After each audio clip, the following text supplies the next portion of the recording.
Continue करते हैं हमारी मैस्लोस नीड हायरार्की थ्योरी को। अभी तक मैंने आपको बताया कि according to doctor Abraham Maslow, every human being has various needs and we can categorize these needs into 5 categories, and he has given priority or a sequence to all these needs. We have discussed the first one needs, that was physiological needs, and physiological needs were also known as basic needs, in which an employee needs basic food, clothes and shelter.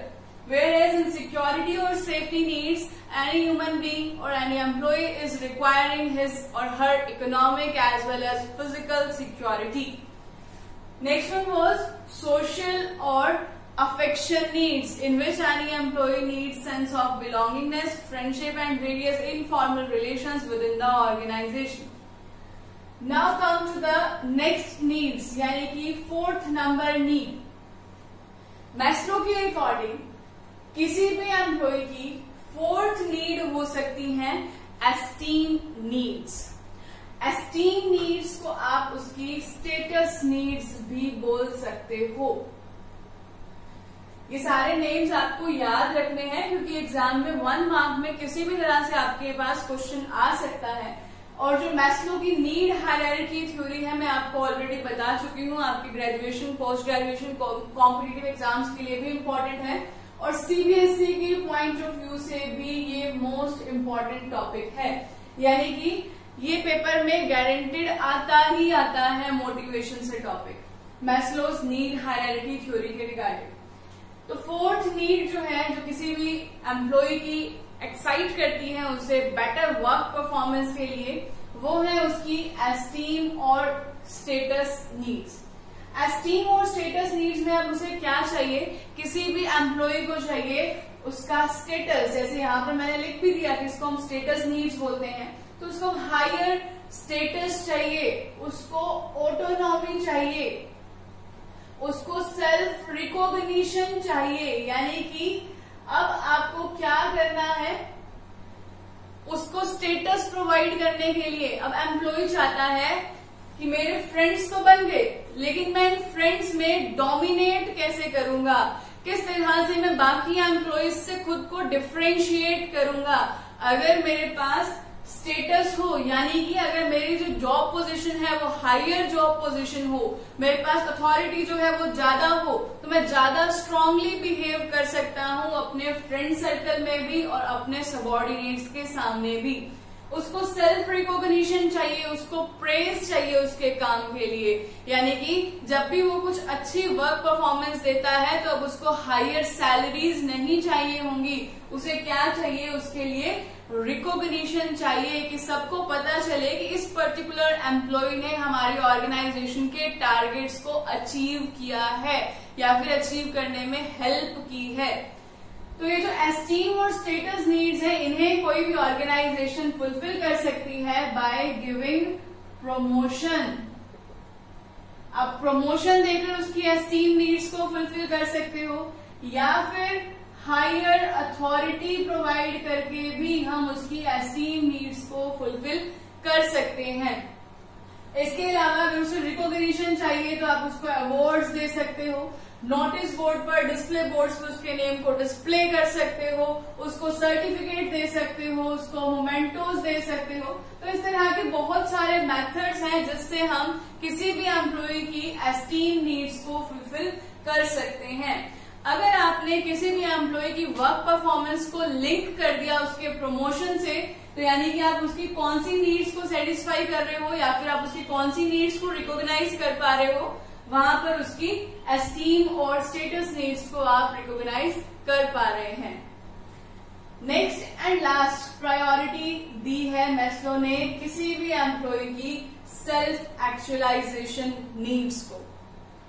अब ये हर organisation इन needs को fulfil कर पाए ऐसा जरूरी नहीं है, तो इसीलिए सेल्फ एक्चुअलाइजेशन नीड को बिल्कुल लास्ट में रखा है मैस्लो ने, क्योंकि सेल्फ एक्चुअलाइजेशन नीड्स मतलब जो किसी भी एम्प्लॉय की लाइफ का गोल है,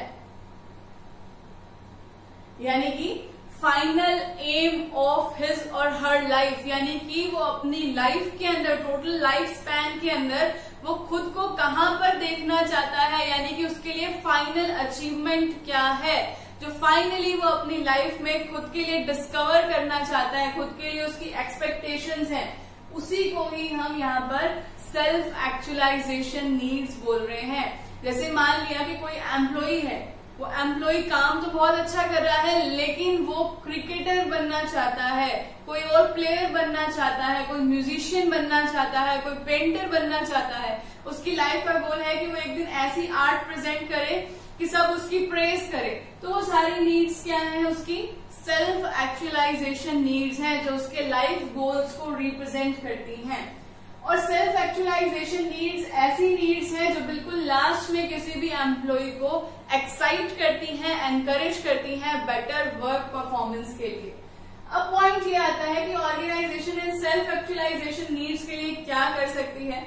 अब यहाँ पर ये मॉनिटरी और नॉन मॉनिटरी इंसेंटिव्स तो काम आने वाले हैं नहीं, तो इस टाइम पर ऑर्गेनाइजेशन क्या कर सकती है, एक्टिविटी सेंटर्स प्रिपेयर कर सकती है। एक्टिविटी सेंटर्स में वेरियस फैसिलिटीज प्रोवाइड कर सकती है अपने एम्प्लॉयज को। अगर किसी को म्यूजिक का शौक है तो वहां पर वो म्यूजिक सीख सकता है, किसी को डांसिंग का है तो वहां पर वो डांस कर सकते हैं। इसके अलावा किसी को अपनी बॉडी मेंटेन करने का शौक है तो उसके लिए जिम प्रोवाइड किया जा सकता है ऑर्गेनाइजेशन की तरफ से। तो जो भी सेल्फ एक्चुअलाइजेशन नीड्स है उसके लिए ऑर्गेनाइजेशन एक्टिविटी सेंटर्स प्रिपेयर कर सकती है, जहां पर डिफरेंट एम्प्लॉयज अपने डिफरेंट इंटरेस्ट को फुलफिल कर सकते हैं। तो मैस्लो की नीड हायरार्की थ्योरी अब आपके सामने है। इसके अंदर 5 नीड्स हैं किसी भी ह्यूमन बींग्स की, और इन्हें हमने यहाँ पर कैटेगराइज कर दिया है। और कैटेगराइज करते समय, सीक्वेंस देते समय मैस्लो ने इसी तरह से सीक्वेंस फॉलो की है। फिजियोलॉजिकल नीड्स नंबर 1 पर रहेंगी हमेशा, नंबर 2 पर सिक्योरिटी और सेफ्टी, 3rd पर सोशल और अफेक्शन, 4th पर एस्टीम और स्टेटस, एंड 5th पर सेल्फ एक्चुअलाइजेशन नीड्स। आप इसकी सीक्वेंस को कभी भी चेंज नहीं कर सकते हो, इसको याद रखना। और पिरामिड में सबसे नीचे ज्यादा स्पेस है, वो इसलिए क्योंकि बहुत सारे एम्प्लॉयज की फिजियोलॉजिकल नीड्स ही होती हैं। जैसे जैसे हम ऊपर जाते जाते हैं तो बहुत ही कम एम्प्लॉयज होते हैं जिनकी वो नीड उसे एक्साइट कर रही होती है। सबसे ज्यादा नीड जो एक्साइट करती है किसी भी एम्प्लॉय को, उसकी फिजियोलॉजिकल नीड्स होती हैं। तो इस एरिया पर बहुत ज्यादा नंबर ऑफ एम्प्लॉयज होते हैं, तो इसीलिए हमने इसको पिरामिड में सबसे नीचे रखा है। तो ये सारा था हमारा मैस्लो की नीड हायरार्की थ्योरी में उसकी हायरार्की के रिगार्डिंग। बट मैस्लो की जो थ्योरी है उसकी कुछ एजम्पशंस भी हैं और कुछ क्रिटिसिजम्स भी हैं, तो इसको भी जल्दी से डिस्कस कर लेते हैं, बहुत ही इजी से हैं। सबसे पहली एजम्पशन मैंने यहाँ पर लिखी है, behaviour is affected by needs. कि मैस्लो ने ये एज्यूम किया है, इस थ्योरी को डिफाइन करने से पहले मैस्लो ने ये एज्यूम कर लिया है कि किसी भी ह्यूमन बीइंग का जो बिहेवियर है, अगर आपको उससे काम करवाना है तो वो किस बेसिस पर करवा सकते हो, उसकी नीड्स के बेसिस पर ही करवा सकते हो, क्योंकि उसके बिहेवियर को जो अफेक्ट करता है वो उसकी नीड्स ही होती हैं। सेकेंड उसने एजम्पशन ली है यहाँ पर, ऑर्डर और प्रायोरिटी ऑफ नीड्स, यानी कि वो ये एज्यूम कर रहा है कि हर एक ह्यूमन बीइंग अपनी नीड्स को एक ऑर्डर प्रोवाइड करता है, उसको प्रायोरिटाइज करता है। किसी भी ह्यूमन बीइंग के लिए बहुत सारी नीड्स हो सकती हैं, लेकिन वो पहले कौन सी नीड को फुलफिल कराना चाहता है उसको हम प्रायोरिटी या फिर ऑर्डर दे सकते हैं। और वो ऑर्डर और प्रायोरिटी हमेशा इसी सीक्वेंस में रहेगा, ये एज्यूम किया है मैस्लो ने। नेक्स्ट है, motivation ends with the satisfaction of needs. कि मैस्लो के अकॉर्डिंग मोटिवेशन तभी खत्म हो जाएगा जब आपकी किसी भी एम्प्लॉय की नीड जो है वो सेटिस्फाई हो जाती है। मान लिया कि किसी भी एम्प्लॉय की फिजियोलॉजिकल नीड्स उसे एक्साइट कर रही थी ज्यादा काम करने के लिए, उसकी एफिशिएंसी को इम्प्रूव करने के लिए, आपने उसकी सैलरी को इंक्रीज कर दिया, वेजेस को इंक्रीज कर दिया, लेकिन जब ये उसकी नीड्स सेटिस्फाई हो जाएंगी, यानी कि अब उसे लग रहा है कि उसकी सैलरी बिल्कुल सफिशिएंट है, तो उसकी दूसरी नीड्स एक्साइट करनी स्टार्ट कर देंगी, और इस नीड के बेसिस पर आप अपने एम्प्लॉय को मोटिवेट नहीं कर पाओगे, ये उसकी एजम्पशन है। यानी कि अगर मैं इसका क्रक्स लूं तो इसका मतलब यहाँ पर मैस्लो ये बोलना चाह रहा है कि अगर आपने किसी भी एम्प्लॉय की फिजियोलॉजिकल नीड्स को एक बार सेटिस्फाई कर दिया तो इन फ्यूचर अगर आप उसे हाई सैलरी ऑफर करते हो तो वो उसे मोटिवेट नहीं कर पाएगी। ये एजम्पशन है, बट एक्चुअल में ऐसा नहीं होता है। प्रैक्टिकल सिचुएशन डिफरेंट है, क्योंकि ह्यूमन बींग्स डिफरेंट है। किसी को दोबारा से हायर सैलरी की नीड एक्साइट कर सकती है बेटर वर्क परफॉर्मेंस के लिए, और हो सकता है किसी एम्प्लॉय को ना एक्साइट करती हो। तो थर्ड असम्पशन हमें यही बता रही है कि जैसे ही नीड सेटिस्फाई हो जाती है, उस नीड की एग्जिस्टेंस खत्म हो जाती है हमारी मोटिवेशन की थ्योरी में से, क्योंकि अब उसके बेसिस पर हम उसे मोटिवेट नहीं कर सकते हैं। नेक्स्ट एंड फोर्थ असम्पशन है इसकी, move to higher needs when lower is satisfied. Maslow के अकॉर्डिंग हमेशा अगर आपकी लोअर नीड सेटिस्फाई हो गई है तो आपको कहां पर चलना चाहिए, उसकी नेक्स्ट लेवल की नीड्स पर चलना चाहिए। ये उसकी थी लास्ट असम्पशन। बट यहीं से आप इसकी क्रिटिसिज्म भी देख सकते हो। अगर लोअर नीड सेटिस्फाई हो गई है तो हमें हायर नीड पर चलना चाहिए, ये असम्पशन ली मैस्लो ने। लेकिन तब क्या, जब उसकी सेल्फ एक्चुअलाइजेशन नीड्स भी फुलफिल हो जाए, तो इसका मतलब उस टाइम पर हम एम्प्लॉय को मोटिवेट ही नहीं कर सकते कभी भी। तो क्रिटिसिज्म्स भी देख लेते हैं इसके जल्दी से। सबसे पहला क्रिटिसिज्म है यहाँ पर, हायरार्की इज नॉट परमानेंट। कि जितने भी बाकी मैनेजर्स थे जिन्होंने ऑब्जर्व किया मैस्लो की थ्योरी को, उन्होंने क्रिटिसाइज किया कि जो मैस्लो ने ये हायरार्की डिफाइन कर दी है, जो सीक्वेंस डिफाइन कर दी है, वो परमानेंट नहीं है। किसी भी एम्प्लॉय के लिए फिजियोलॉजिकल नीड्स के बाद हो सकता है सोशल नीड्स हो, सिक्योरिटी नीड्स थर्ड नंबर पर आती हो।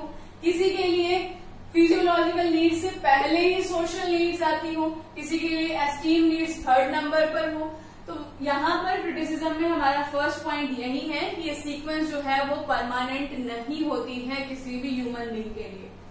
And the last one criticism is only one category is strong not necessary. यहाँ मैंने शॉर्ट में लिखा है only one category of need is strong is not necessary. कि एक टाइम पर सिर्फ फिजियोलॉजिकल नीड्स ही उसे एक्साइट करेंगी ऐसा जरूरी नहीं है। हो सकता है किसी एम्प्लॉय को सेम टाइम पर फिजियोलॉजिकल नीड्स भी चाहिए और अपनी सोशल नीड्स भी चाहिए। तो इसके लिए आप इसे प्रायोरिटाइज नहीं कर सकते हैं। ऐसा नहीं कह सकते हो कि एक टाइम पर एक ही तरह की नीड किसी भी ह्यूमन बीइंग को एक्साइट करेगी। एक से ज्यादा नीड्स भी उसे एक्साइट कर सकती हैं बेटर वर्क परफॉर्मेंस के लिए। तो ये था हमारा मैस्लो की नीड हायरार्की थ्योरी, उसके असम्पशंस और क्रिटिसिज्म्स। अब आप इसको रिवाइज करेंगे क्योंकि हमारे लिए बहुत ही इम्पोर्टेंट टॉपिक है।